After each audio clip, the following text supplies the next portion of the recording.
बिस्मिल्लाहिर्रहमानिर्रहीम। अस्सलाम वालेकुम नादरीन, आप यूट्यूब चैनल देख रहे हैं। मैं इमरान खान हूं। लोगों की बस होना शुरू हो गई है लोड शेडिंग की वजह से। 1 घंटा बिजली आती है और 1 घंटा जाती है, और अभी जुलाई का महीना शुरू नहीं हुआ।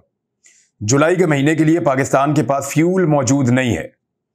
जो पेट्रोलियम मसनूआत हैं उन पर बहुत ज़्यादा कीमतें बढ़ाने के बावजूद मैंने आपको डाटा बताया था कि $129 फी बैरल का जब आलमी मंडी में पेट्रोल था, उस वक्त इमरान खान पेट्रोल बेच रहे थे $149 फी लीटर, और आज $103 फी बैरल का जब आलमी मंडी में पेट्रोल है तो इंपोर्टेड सरकार पेट्रोल बेच रही है $234 फी लीटर। अब आप इस इजाफे से अंदाजा कर सकते हैं, और डीजल के साथ भी यही सूरत हाल है, बल्कि डीजल ज्यादा महंगा कर दिया है। तो ये सारी सूरत हाल पाकिस्तान में इंपोर्टेड सरकार ने पैदा की है। गैस का ये सौदा कर नहीं पाए, जिसकी वजह से शहबाज शरीफ ने कहा कि ना सिर्फ IMF के साथ कड़ी शराइत तय हो रही हैं, हमें मजीद टैक्सेस लगाने पड़ेंगे, पब्लिक पे बोझ डालना पड़ेगा, बल्कि पेट्रोलियम मसनूआत की कीमतों में भी इजाफा होने जा रहा है। और साथ ही साथ बिजली की बदतरीन लोड शेडिंग अभी आनी है। यानी इस वक्त लोड शेडिंग की सूरत हाल ये है, और कराची में तो बेड़ा ही गर्क कर दिया है। कराची में तो ये सूरत हाल है कि कई मुकामात के ऊपर शहरी निकले, उन्होंने एहतजाज शुरू कर दिया। खवातीन, बच्चे, बूढ़े, नौजवान सब निकले और उन्होंने शदीद एहतजाज किया लोड शेडिंग के खिलाफ, क्योंकि वहां लगातार लोड शेडिंग हो रही है। जीना हराम हो गया लोगों का गर्मी में। तो ऐसी सूरत हाल में बजाय कि लोगों को बिजली प्रोवाइड की जाती, आसिफ अली जरदारी साहब की सिंध हुकूमत ने, बिलावल भुट्टो की सिंध हुकूमत ने पुलिस को भेजा कि इनको आंसू गैस के शेल मारो। शदीद तपती हुई गर्मी के अंदर, जब कराची में इस वक्त दर्जा हरारत अपने एक्सट्रीम के ऊपर है, तो एहतजाज करने के लिए निकले हुए शहरियों के ऊपर इन्होंने आंसू गैस के शेल मारे और उनके ऊपर तशद्दुद किया। और ये तशद्दुद कब तक करेंगे? अगर लोग पाकिस्तान भर में निकल आएंगे तो फिर क्या करेंगे? अगर बाकी शहरों में भी एहतजाज शुरू हो जाता है तो फिर क्या करेंगे? फैसलाबाद में ताजिरों ने बैनर्स लगा दिए हैं कि मियां साहब पंजाब तबाह हो गया है और हमारी इंडस्ट्री का भट्टा जो है वो बैठ गया है, कुछ हमारे पल्ले नहीं बचा। जो आपने लोड शेडिंग की है और जितनी आपने कीमतें बढ़ा दी हैं गैस की, बिजली की, अब वो किसी के साथ कंपीट नहीं कर पा रहे, और ऊपर से उनके ऊपर एक्स्ट्रा टैक्सेस भी लगा दिए हैं। यानी वो सारे हमारे जो भिखारी दानिश्वर हैं, या वो सारे हमारे जो लोग हैं, पॉलिटिकल लोग हों बेशक, जो इमरान खान के दौर में अभी ये तस्लीम करने को तैयार नहीं थे कि इमरान खान के दौर में कारोबार चला, अब वो सारे ये कहते हैं कि क्योंकि इमरान खान के दौर में कारोबार बहुत अच्छा चला और लोगों ने बहुत पैसा बनाया, लिहाजा अब इनसे टैक्स ले लो। यानी आपको अजीब मंतक नहीं लगती? 3 महीने तक पहले तक इमरान खान के दौर में ये सब कहते थे कारोबार कोई नहीं चल रहा, इमरान खान ने कारोबार का बेड़ा गर्क कर दिया है, और अब 3 महीने के बाद सब कह रहे हैं कि इमरान खान के दौर में इतना अच्छा कारोबार चला है, अब इनसे इजाफी टैक्स लो। ये कल मुनाफत कर रहे थे, ये आज मुनाफत कर रहे हैं, इसका फैसला आप खुद कर लें। लोग एहतजाज कर रहे हैं, शोर मचा रहे हैं, और जिस तरह की लोड शेडिंग जुलाई में आने वाली है, ना सिर्फ PMLN या इत्तेहादी जमातें पंजाब से सारे इलेक्शन हार जाएंगी, बल्कि इनकी बहुत बुरी दुर्गत बनेगी। इलेक्शन जीतने के लिए अजीबोगरीब हथकंडे अपनाए जा रहे हैं। कई ऐसे लोग जो मुर्दा हैं उनके वोट कास्ट करने की तैयारी हो रही है। और यहां आरिफ हमीद भट्टी साहब हैं, सीनियर सहाफी, उन्होंने एक चीज की है, मैं उसकी तस्दीक भी कर सकता हूं, क्योंकि मैंने कुछ लोगों से बात की, उन्होंने कहा जी ऐसे, उन्होंने हवा में नहीं बात की, इसके अंदर वाकई सदाकत है। और कुछ लोग ये कह रहे हैं, भट्टी साहब के मुताबिक ये जो 4 हल्के हैं जहां पे लाहौर में इलेक्शन हो रहा है, इनमें से उन्होंने सिर्फ एक हल्के को चेक किया है। मैंने भी अपने तौर पे चेक किया, और इसी तरह की बेज़ाब्तियां बहुत सारी हैं वहां पे वोटरों में। 2000 बंदे जो मुल्क से बाहर रहते हैं, और 17 जुलाई को उनका वोट कास्ट हो जाएगा और फहरिस्त तैयार कर दी गई है। बंदे मुल्क से बाहर हैं, वोट पाकिस्तान में उनका पड़ जाएगा। कई लोग जो दुनिया से इंतकाल कर चुके हैं, उनका वोट पाकिस्तान में पड़ जाएगा।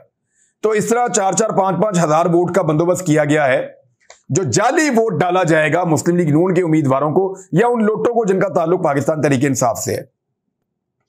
यहां एक फुटेज भी है, वो मैं आपको दिखा देता हूं, उसका कुछ थोड़ा सा मंजर। ये तलाल चौधरी अपने हल्के में गए और यहां पे लोगों ने इनका इस्तकबाल लोटों के साथ किया है। ये चारों तरफ लोटे खड़े हैं और लोटों लोटों की आवाजें लगा रहे हैं। इसके पीछे दो वजूहात हो सकती हैं।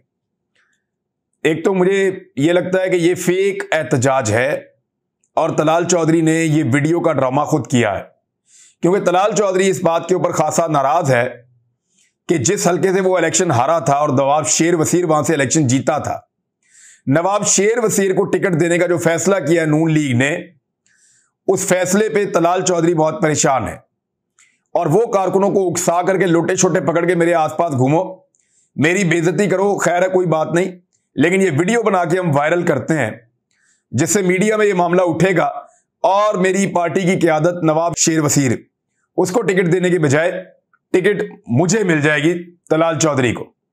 तो ये तलाल चौधरी अपनी कॉन्स्टिट्यूएंसी या अपना हल्का नहीं छोड़ना चाहता, हालांकि यहां से इलेक्शन हार गया था और अब वो चाहता है कि नून लीग का टिकट उसको मिले, नवाब शेर वसीर को वो नून लीग का टिकट ना मिले। थोड़े दिन पहले जब नवाब शेर वसीर अपने हल्के में आया तो तब भी लोगों ने लोटा लोटा के नारे लगाए, पोस्टर फाड़ दिए, लोटे मारे, तो इस पे कुछ नौजवान गिरफ्तार भी हुए थे। तो अब ये मेरे ख्याल में तो ये जानबूझकर किया गया है।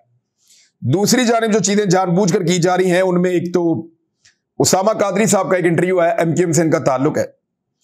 वो ये कहते हैं जी हम इस्तेमाल हुए हैं, हमें इस्तेमाल किया गया है, एक शख्स को वजारत उस्मा की कुर्सी पे बैठाने के लिए मुझे यानी एमक्यूएम को इस्तेमाल किया गया है और हम इस्तेमाल हुए हैं कुछ लोगों को नैब से बचाने के लिए, यह भी उन्होंने कहा है। यानी हम लोग एतराफ़ जुर्म कर रहे हैं कि जनाब हमने ये किया है। और जब खालिद मक्सी से एक टॉक शो में सवाल किया गया कि जनाब आप क्या अपनी राय में आजाद थे, तो उन्होंने कहा मैं कुछ चीजों का जवाब इस वक्त नहीं देना चाहता। यानी अगर आजाद थे तो वो कह सकते थे मैं आजाद था, लेकिन उन्होंने कहा कि मैं कुछ चीजों का जवाब इस वक्त नहीं देना चाहता। ये सारा कंफ्यूजन क्यों क्रिएट किया जा रहा है? नंबर एक तो जितना कंफ्यूजन क्रिएट करेंगे, इन तमाम लोगों को यकीन दिलाया गया था ताकतवर लोगों की जानिब से कि ना सिर्फ आपको एक इंपोर्टेड हुकूमत बनाकर दी जा रही है, आप उस हुकूमत का हिस्सा होंगे, बल्कि आपको अच्छा खासा नवाजा भी जाएगा और वो हुकूमत बहुत अच्छी चलेगी, हम उस हुकूमत को पूरी सपोर्ट दे देंगे। ये इस किस्म के वादे थे मुबैना तौर पे, लेकिन वो सब कुछ नहीं हो सका। इकॉनमी भी बैठ गई और जैसा इंपोर्टेड सरकार चली है कुछ उनके पल्ले नहीं रहा। पब्लिक सारी की सारी एमक्यूएम के, बलूचिस्तान अवामी पार्टी के, फजलुर रहमान के या पीपल्स पार्टी और पीएमएलएन के खिलाफ हो गई। अब ये सारी चीजें देखते हुए सब लोग अपनी अपनी जान भी छुड़ाना चाहते हैं, गिले शिकवे भी कर रहे हैं। ना कुछ मिला यानी खाया पिया कुछ नहीं, गिलास तोड़ा बारह ना, यानी अब आपको गिलास जो टूटा उसके पैसे देने पड़ेंगे, खाया पिया आपने कुछ नहीं है। ये इन सबके साथ हो गया है बदकिस्मती से। असेसमेंट कुछ और थी, अंदाजा कुछ और था, वो ठीक साबित नहीं हुआ, मिसकैलकुलेशन हो गई है। और वो हुई पता क्यों? क्योंकि कभी भी नाकामी हुई नहीं थी इससे पहले। नवाज शरीफ को हटाया, 3 दफा कोई नाकामी नहीं हुई, कामयाबी से हमकनार हुए, लोगों ने बड़ी सपोर्ट की, मिठाइयां बांटी। बेनजीर को 2 दफा हटाया, यूसुफ रजा गिलानी को हटाया, परवेज मुशर्रफ निकला, काफ लीग के लोगों को हटाया। तो जब जब पाकिस्तान में रिजीम चेंज किया गया, नाकामी कभी हुई नहीं। तो जो असेसमेंट करने वाले हैं या जो लोग कैलकुलेशन करते हैं, उनकी कैलकुलेशन कभी गलत नहीं हुई, तो उनको लगा इस दफा भी नहीं होगी। तो एहतियात से कैलकुलेशन की होती तो शायद पता होता कि इसका नतीजा क्या निकलेगा। उसी एतमाद के अंदर, उसी कॉन्फिडेंस के साथ फिर कार्रवाई डाल दी, और हुआ ये कि इस मर्तबा असेसमेंट गलत हो गई। इस मर्तबा ठीक तरीके से हालात का तायुन नहीं कर पाए, और ना सिर्फ पाकिस्तान की इकॉनमी बैठ गई, पाकिस्तान के गरीब आदमी के ऊपर बोझ पड़ गया, बल्कि पाकिस्तान की वो हुकूमत गिरा दी गई जिसको लोग चाहते थे कि अभी कंटिन्यू करे। तो यह गलती है और इसका खमियाजा वो तमाम लोग भुगत रहे हैं जिन्होंने इस रजीम चेंज ऑपरेशन में हिस्सा लिया था। ख्वाजा आसिफ साहब का एक स्टेटमेंट है इंतहाई मुतनाज़े, वो मैं आपके सामने जरूर रखूंगा।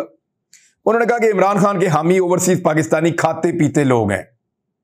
उन्होंने 2 ममालिक के साथ वफादारी की कस्में खाई हुई हैं, किसी ने अमेरिका की, किसी ने मलका की कसम खाई हुई है। ये लोग पाकिस्तान को नुकसान ना पहुंचाए, वहां बैठकर पाकिस्तान के खिलाफ जहर ना उगलें। एक तो कोई पाकिस्तानी ओवरसीज कभी पाकिस्तान के खिलाफ बात नहीं करता, कभी कोई ओवरसीज पाकिस्तानी पाकिस्तान को गाली नहीं देता। सिर्फ एक ऐसा पाकिस्तानी है ओवरसीज, अल्ताफ हुसैन, जिसने पाकिस्तान को गाली दी थी। कोई ओवरसीज पाकिस्तानी पाकिस्तान के खिलाफ ना जहर उगलता है, ना पाकिस्तान को गाली देता है। वो पाकिस्तान की हुकूमत के ऊपर, इंपोर्टेड सरकार के ऊपर उंगली उठाते हैं, या उनके सहूलतकारों पे, या उनके हैंडलर्स पे, या न्यूट्रल्स पे, या ऐसी पॉलिसीज के ऊपर बात करते हैं जो उनको पसंद नहीं है। तो जमहूरियत है, उनको बात करने का हक है। यानी ओवरसीज पाकिस्तानियों के पैसे और डॉलर्स आपको अच्छे लगते हैं। आज पाकिस्तानी तलवे चाट रहे हैं 1-1, 2-2 अरब डॉलर के लिए IMF के, अपने मगरबी आकाओं के। लेकिन जो ओवरसीज पाकिस्तानी 30 अरब डॉलर से ज्यादा पैसा भेजते हैं हर साल, उनसे उनको गिले और शिकवे सिर्फ इसलिए हैं कि वो सवाल पूछते हैं और वो उनकी पॉलिटिकल सपोर्ट नहीं करते, वो इमरान खान की पॉलिटिकल सपोर्ट करते हैं। मलका का हलफ तो नवाज शरीफ के बेटों ने भी लिया हुआ है, तो क्या उनको पाकिस्तान के बारे में बात करने से रोक दिया जाए? लिया हुआ है उन्होंने हलफ, पूछ लें उनसे आप। नवाज शरीफ पाकिस्तानी, इस तो पाकिस्तान में नहीं है नवाज शरीफ, इसहाक डार भी नहीं है, पूरी पॉलिटिक्स वहां बैठ के करते हैं। यानी मलका के हलफ का ताना वो आदमी दे रहा है जिसके वजीर आजम ने थोड़े दिन पहले जाती दरखास्त के ऊपर एक तकरीब में शिरकत की और सेक्रेटरी लेवल के गोरे के मुंह के अंदर मीठा तरीन मुंह बनाकर उसके मुंह में केक डाल रहे। यानी जितना मीठा केक था ना, उतना ही मीठा मुंह बनाया हुआ था जनाब ने, पूरी एक्टिंग करके उसको केक खिला रहे। और ये क्या इस ओहदे की तौहीन नहीं है? यानी यहां पे कोई और स्टैंडर्ड है, वहां कोई और स्टैंडर्ड है। ओवरसीज पाकिस्तानियों के सिर्फ पैसे और डॉलर ना लें, बल्कि उनका एहतराम भी करें और उनका ख्याल भी रखें और उनको उनके वोट का हक भी दें। हमजा शहबाज साहब के लिए जो मुसीबत बनी हुई है आज, क्योंकि केस का दिन है, चीजें आपके सामने या तो आ गई होंगी या आने वाली होंगी। हमजा शहबाज ने नए अहकाम जारी किए हैं कि जब तक ये सारी सूरत हाल नहीं हो जाती, मुमकिन अदालती फैसले के पेश नज़र जो जितने भी इत्तेहादी हैं हुकूमत के, या जितने भी अरकान हैं PMLN के दूर दराज इलाकों से आते हैं, वो सारे के सारे लाहौर के अंदर स्टे करें और लाहौर से बाहर ना जाएं। ये हमजा शहबाज साहब ने हुक्म जारी किया है। वो बैना तौर पे दुनिया TV ने इसको चलाया भी है, दीगर कुछ और मीडिया भी इसको रिपोर्ट कर रहा है। तो इससे ये पता चलता है कि वाकई में शायद ये इक़्तिदार का सूरज 2 महीने, 2.25 महीने के अंदर ही, या 2 महीने के अंदर अंदर ही गुरूब होने वाला है, जिसमें हमजा शहबाज शायद सबसे कम मुद्दत के लिए वजीर आला पंजाब बनकर रह जाए। ये एक जबरदस्ती की हुकूमत थी जो दिलवाई गई थी और बहुत ताकतवर लोगों ने दिलवाई थी, बड़ा जबरदस्त बंदोबस्त किया गया था और ऐसे वोटों से दिलवाई गई थी जो वोट ही गैर कानूनी और गैर आईनी थे। ना इस हुकूमत का कोई इखलाकी जवाब था, और इस हुकूमत ने जितना ब्रूटल टॉर्चर किया है लोगों के ऊपर, लोगों की चादर और चार दीवारी के तकद्दुस को पामाल किया है। मेरे ख्याल में अगर ये हुकूमत खत्म हो जाती है और उसके बाद 17 जुलाई का जो इलेक्शन है वो भी गालिबन उतना रेलिवेंट नहीं रहेगा, और वो अगर इलेक्शन हमजा शहबाज की हुकूमत की गैर मौजूदगी में होता है तो फिर वो बिल्कुल एक अलग और मुख्तलिफ इलेक्शन होगा। फिर जो ताकतवर लोग हैं शायद वो भी अपनी ताकत को उस तरह इस्तेमाल ना कर सकें। एक और खबर है फरोग नसीम साहब के हवाले से, वो अब मैदान में आ गए हैं, बल्कि उनको लाया गया है। फरोग नसीम के बारे में जरा एक चीज मैं आपको बता देता हूं। उन्होंने एक तो ये जो काजी फाइज ईसा वाला केस है वो इमरान खान के खाते में डाल दी। और मुझे 7 बजे इमरान खान ने बुलाया, मैं 9 बजे पहुंचा, उन्होंने कहा ये केस है, ये कर देना है। काजी फाइज ईसा वाला जो जज साहब वाला केस था, उन्होंने इमरान खान के खाते में डाल दिया। थोड़े दिन पहले फवाद चौधरी साहब ने कहा था कि ये फरोग नसीम जोर दे रहे थे और वो चाह रहे थे, जब हमारी मीटिंग हुई थी कि ये केस किया जाए, वो उनके खाते में डाल रहे थे। लेकिन जब सहाफियों ने इमरान खान साहब से पूछा था तो उन्होंने ये कहा था कि ये एक गलती थी और ये नहीं किया जाना चाहिए था, और ये मुझसे करवाया गया था, मुझे कहा गया था। अब मैं कुछ और इस पे नहीं कहना चाहता, तीनों का स्टेटमेंट आपके सामने रख दिया, लेकिन एक फैक्ट आपको बता देता हूं। फरोग नसीम कौन था, कहां से आया, क्या आपको पता है? फरोग नसीम साहब के परवेज मुशर्रफ से भी अच्छे ताल्लुकात थे। इनके हमेशा से पाकिस्तान की एस्टेब्लिशमेंट के साथ बड़े शानदार ताल्लुकात रहे हैं। हमने जब भी पाकिस्तान तहरीक इंसाफ के लोगों से बात की, उन्होंने कहा जी फरोग नसीम जो है वो उनका बंदा है। उनका बंदा से मुराद ये है कि एस्टेब्लिशमेंट का आदमी है। और जब भी कभी हमने एमक्यूएम से बात की तो एमक्यूएम ने कहा जी वजारत ये हमारे खाते में ना डालें, फरोग नसीम की, फरोग नसीम की वजारत हमारे खाते में ना डाली जाए, ये वजीर किसी और के बिहाफ के ऊपर बने हुए हैं। तो हमारे जो वजीर हैं वो वही हैं जो हमारे अपने वज़रा हैं, जो हमने नाम दिए हुए हैं। फरोग नसीम हमारे टिकट पे जरूर मुंतखब हुए हैं, लेकिन फरोग नसीम किसी और का आदमी है और किसी और ने या किसी और जगह से इनका नाम इमरान खान साहब को वजारत कानून के लिए दिया गया। तो अब मेरे ख्याल में आपको समझ आ गई कि फरोग नसीम जिसका भी आदमी था, ऐसा महसूस होता है कि वो चाह रहे थे कि ये केस किया जाए, रेफरेंस फाइल किया जाए, लेकिन इसमें जो जो जिसने किया वो आपके सामने है। अब ये गड़ा मुर्दा है, ये जो लोग भी उखाड़ रहे हैं वो इससे कुछ अचीव करना चाहते हैं, लेकिन मेरे ख्याल में इससे फिलहाल निकलेगा कुछ नहीं। तो नाज़रीन, आज का दिन बड़ा इंपॉर्टेंट है। आज के दिन में पंजाब हुकूमत का फैसला मुमकिन तौर पे क्लैरिटी की तरफ जा सकता है।